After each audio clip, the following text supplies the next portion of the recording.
Ahojte, milí priatelia radioamatéri, milí priateľky radioamatérky, priaznivci rádiových vln.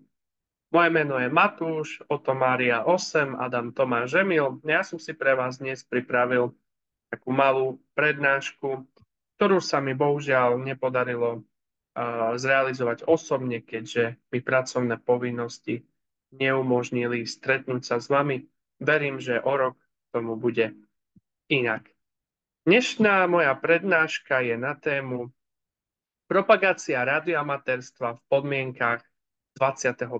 storočia. Aj keď ide o veľmi hektickú dobu, tak nám ponúka veľmi veľa možností, ako využívať tento koníček, ako ho šíriť a ako ho využívať tak, aby bol čo najviac prospešný pre nás.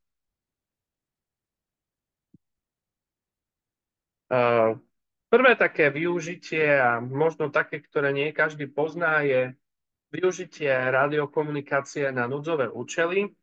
Ja som istú dobu pôsobil v záchrannej radiokomunikačnej službe, kde v podstate jej hlavnou činnosťou záleží od typu záchrannej radiokomunikačnej služby, ale prioritná činnosť je zabezpečenie radiokomunikácie v núdzových situáciách, pri živelných pohromách, pri katastrofách, v ďalších výnimočných situáciách, kde nemáte dosah na bežnú komunikáciu, či už telefonickú, alebo radiokomunikácia v ťažko dostupných terénoch. Práve tu takíto ľudia, zanietení radioamatéri, môžu pomôcť záchranným zložkám, armáde a iným potrebným ľuďom pri nadväzovaní spojení.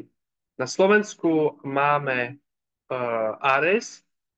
Je to organizácia, ktorá sa venuje tejto činnosti, je založená pri Slovenskom zväze radioamatérov, spolupracujú s integrovaným záchranným systémom, uskutočňujú sa pravidelné testy na rôznych pásmach, kde sa títo ľudia stretávajú, skúšajú svoju výbavu, robia aj cvičenia v teréne. Je to preto, aby vždy vedeli byť pripravení, ak sa nejaká takáto situácia stane, aby vedeli fungovať a aby hneď vedeli byť k dispozícii v prípade pomoci. Je možnosť sa pridať, to je skôr možnosť pre Slovákov. Neviem, ako sú na tom Česi, aký majú svoj ekvivalent, ale predpokladám, že niečo podobné sa dá využiť aj v Česku. Ďalšiu vecičku, respektíve ďalší spôsob, akým sa dá propagovať koníček, je Remote Ham Radio. Je to systém vysielania na diaľku, kde mám normálne plnohodnotný transceiver s anténou so všetkým, len miesto točenia knobu na stanici si točím knop na telefóne, ako tu môžete vidieť, alebo na počítači. Je to ideálne šíriť hlavne pre tých operátorov, ktorí sú v začiatkoch a nemajú takéto vysielacie možnosti, čiže buď si nemôžu dať niekde anténu, alebo nemajú momentálne ešte našetrené na krátkovlnný transceiver, tak dočasne vedia fungovať. Takto ja sám poznám túto situáciu, bojujem tu dlho s umiestnením antény. Chvíľu som tú anténu mal, potom som ju nemal, čiže momentálne na krátkych vlnách operujem ako 9 Adam lomeno OM8AT a Svetopluk 5 lomeno OM8AT, čiže jedna chorvátska, jedna slovinská stanica. Približne tam je okolo 380 spojení, zatiaľ 40 štátov. Svetopluk 5 je väčšinou v oprave, keďže má komplikovaný systém a je viac poruchový, takže väčšinou operujem z chorvátskej stanice, preto ten počet spojení nie je tak vysoký. Je dokonca možnosť zaradiť vlastnú stanicu do takéhoto systému s tým, že buď ju môžete používať súkromne, alebo ak chcete ušetriť na členskom, ak chcete sa trošku spropagovať, tak viete vybudovať vlastnú stanicu, ktorá sa napojí na tento remote systém a bude dostupná mládeži. Mládežníci do 26 rokov majú tento systém zadarmo, respektíve vedia ho mať zadarmo. Takže ak tu je nejaký mládežník do 26 rokov, ktorý by mal záujem o vysielanie cez tento druh systému, tak nech sa mi ozve. Je to kvôli propagácii konička. Veľmi rád vybavím prístup do takéhoto systému licencovaným kolegom a bude vám to snáď robiť radosť. Je to prehľadné aj na počítači.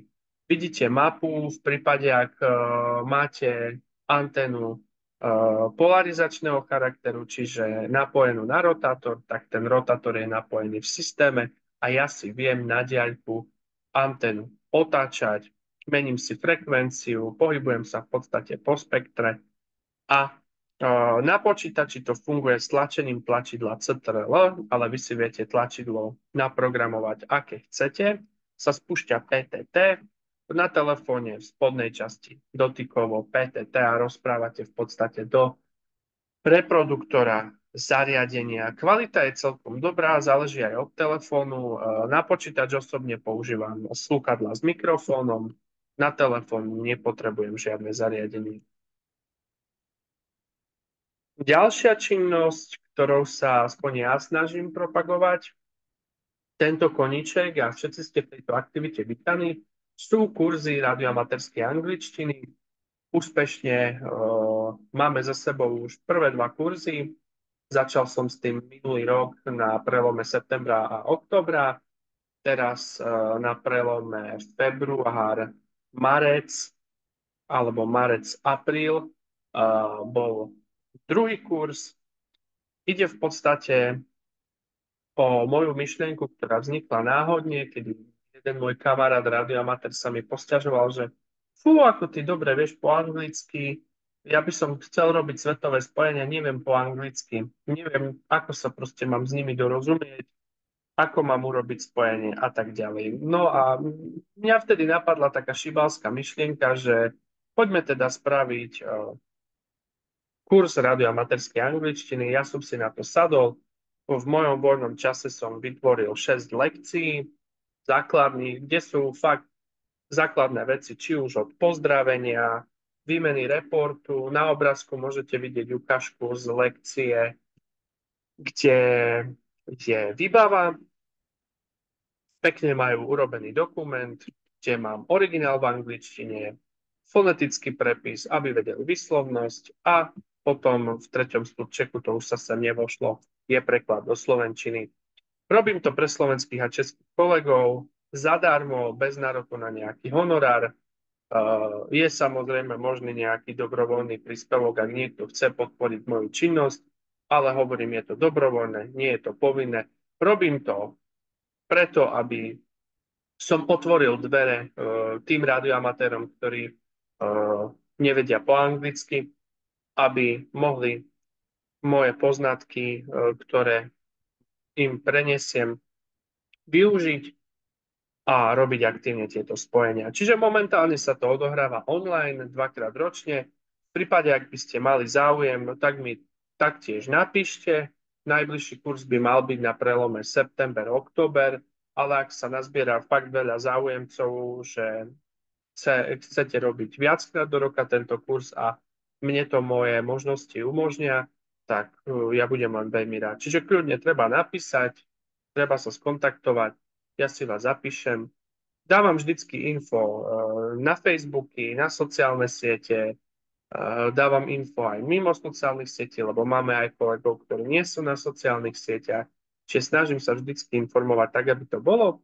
Časom, keď nebude záujem o online verziu. Ja to robím prioritne online kvôli tomu, že sa mi osvedčila interakcia medzi kurzistami a medzi mnou. Hneď im viem odpovedať na ich prípadné otázky, viem im vysvetliť výslovnosť a tak ďalej. Čo v tých učebniciach, v tých materiáloch je len samotná látka.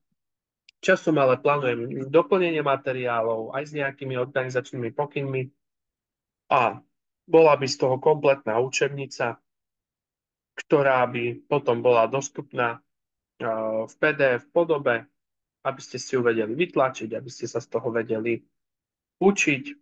Hovorím, momentálne sa dá zapojiť do online kurzu, treba ma kontaktovať mailom alebo iným kontaktom, kde si ma nájdete a veľmi rád vás do tohto projektu zapojím.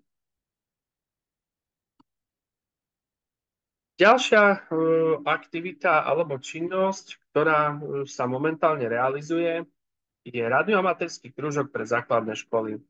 V Česku je to trošičku viac rozvinuté. Viem, že sú krúžky pre radioamatérov. Na Slovensku sú tiež, ale v trošku menšej podobe. Ja mám jedného priateľa, ktorý chcel robiť tiež na základnej škole radioamatérsky krúžok, ale v podstate vedenie školy si od neho vypýtalo niečo ako tematické plány, aby pani riaditeľka mala predstavu, čo budú robiť na tých kružkoch a tak ďalej a tak ďalej. Ja momentálne študujem učiteľstvo dejepisu a výchovy k občianstvu na Prešovskej univerzite v Prešove a v podstate v rámci jedného predmetu sme mali aj skladanie takýchto tematických plánov.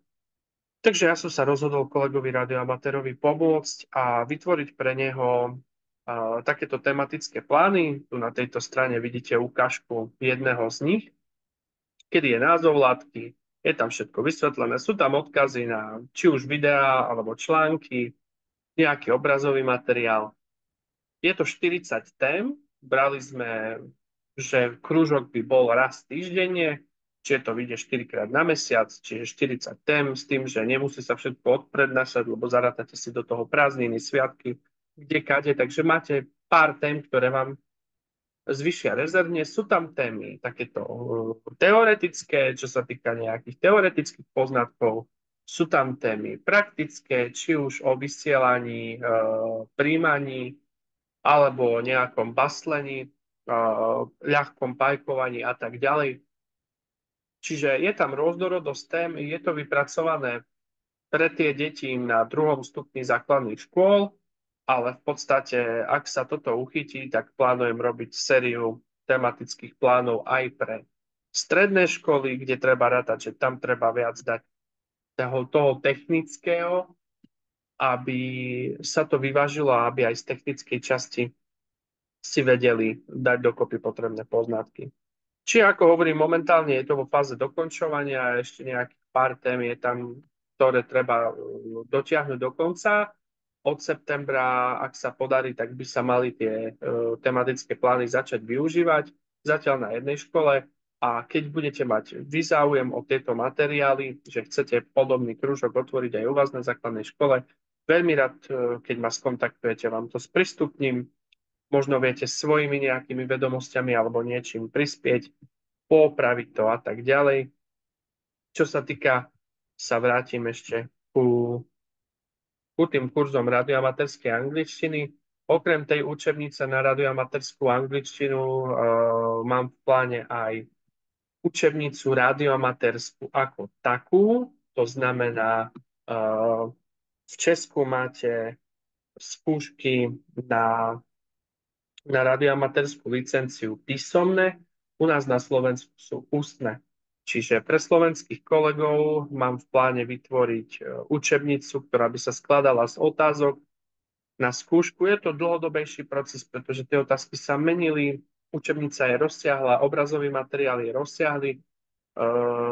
Viem na rovinu povedať, že ja sám to hneď nedám, trvalo by to dosť dlho.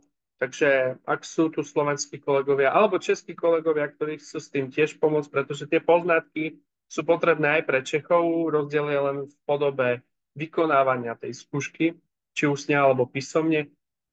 Takže každá pomoc je vítaná, ak sú nejakí radioamatéri, ktorí chcú prispieť aj v takomto edukačnom rozmere, nech ma kontaktujú, ja sa budem veľmi tešiť na spoluprácu. No takým posledným, ale nie najmenej dôležitým, práve naopak, sú stretnutia. Každý z nás sa rád stretáva, rád konverzuje na rôzne témy, vymieňa si skúsenosti, rady a tak ďalej. Je to podľa mňa výborný spôsob prezentácie, nie len konička, ale aj takého seba poznávania. Viem sám z vlastnej skúsenosti, keď som prvýkrát stretol mnohých operátorov, ktorých som poznal len po hlase, tak je milé vidieť ich aj naživo a porozprávať sa s nimi, spoznať sa s nimi. Čiže týmto chcem pozdraviť aj organizátorov expedície AKAD a chcem im poďakovať za to, že aj oni sa snažia propagovať koníček takýmto štýlom stretnutí a že ho propagujú v exteriéri, pretože v exteriéri je podľa mňa stretnutie zaujímavejšie, krajšie, trošku aj také, by som povedal, nie že profesionálnejšie, ale teraz neviem nájsť to správne slovo. Je to proste pre mňa efektívnejšie. Ja som sa pred 3 rokmi rozhodol zorganizovať taktiež stretnutie na lokalite Horný Bankov pri Košiciach, na ktoré vás srdečne pozývam, pretože ak teraz počúvate moju prednášku, tak by malo byť medzi 7. a 9. júnom, čo znamená, že je to približne 2 týždne do konania stretnutia bankov. Stretnutie bankov sa uskutoční 22. júna v sobotu medzi 10. a 20. hodinou. Náhradný termín je 29. júna, v prípade, ak by 22. bolo nepriaznivé počasie, s tým, že potom 29. sa to koná za každého počasia. Je to krásna myšlienka stretnutia vonku, pretože vieme si rozložiť antény, vieme si rozložiť stanice. Okrem toho, že máme nejaké praktické prednášky alebo ukážky, tak máme aj vysielacie pracoviska, kde si vie hoci kto zavysielať. Ak má licenciu sám, ak nemá licenciu, tak si zavysiela pod našim dozorom na rôznych pásmach. Takže je to výborná možnosť propagácie pre tých, ktorí ešte nemajú licenciu, alebo pre tých, ktorí len teraz nedávno začali operovať na pásmach a chcú dostať koncesiu, ukázať im, ako to funguje. Je to výborná ukážka aj pre deti. Mali sme tam minulé 3 decka, ktoré si to pekne vyskúšali, odkázali domov celé spokojné. Takže ja verím, že počet ľudí bude pribúdať. Minulý rok sme mali okolo 40 účastníkov, prvý ročník to bolo len 10.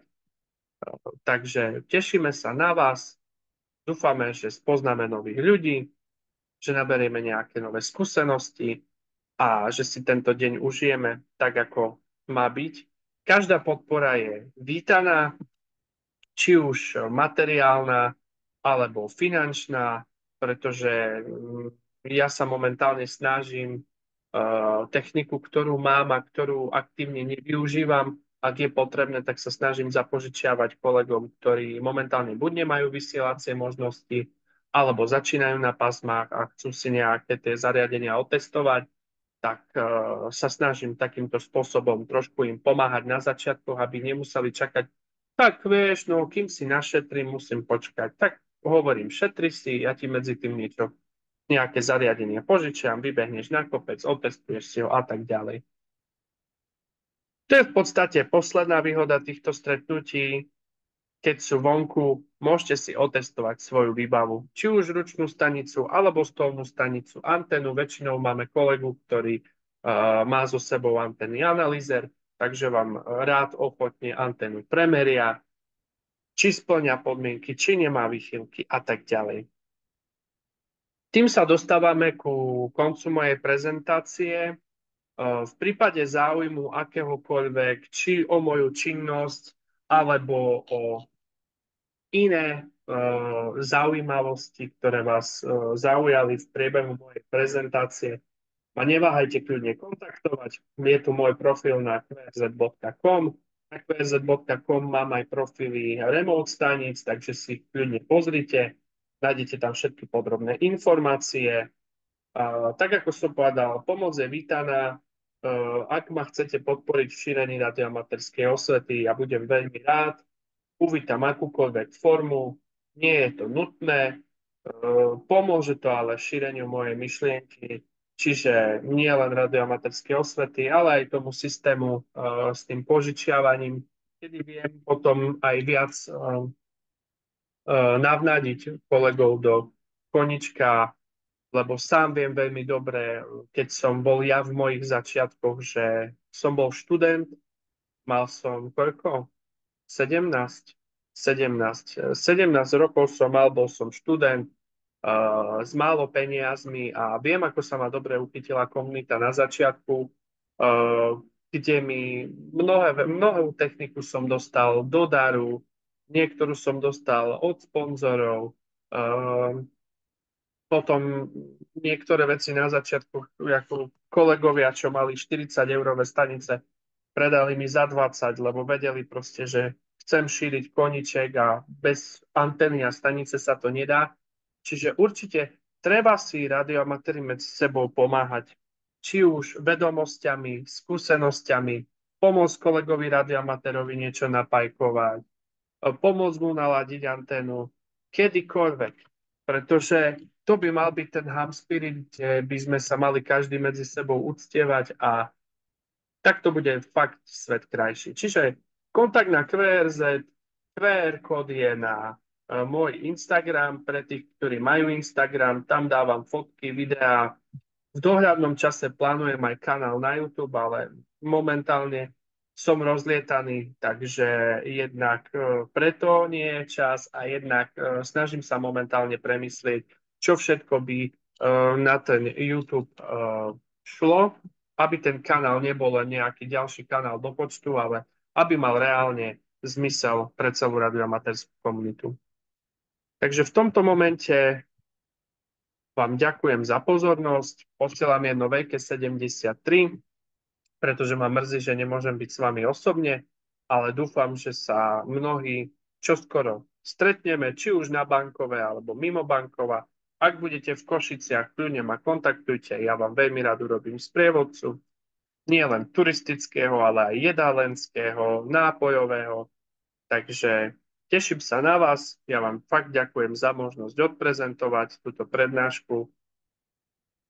A čo len dodať, buďte zdraví, buďte šťastní, majte sa dobre a 73. Ahoj!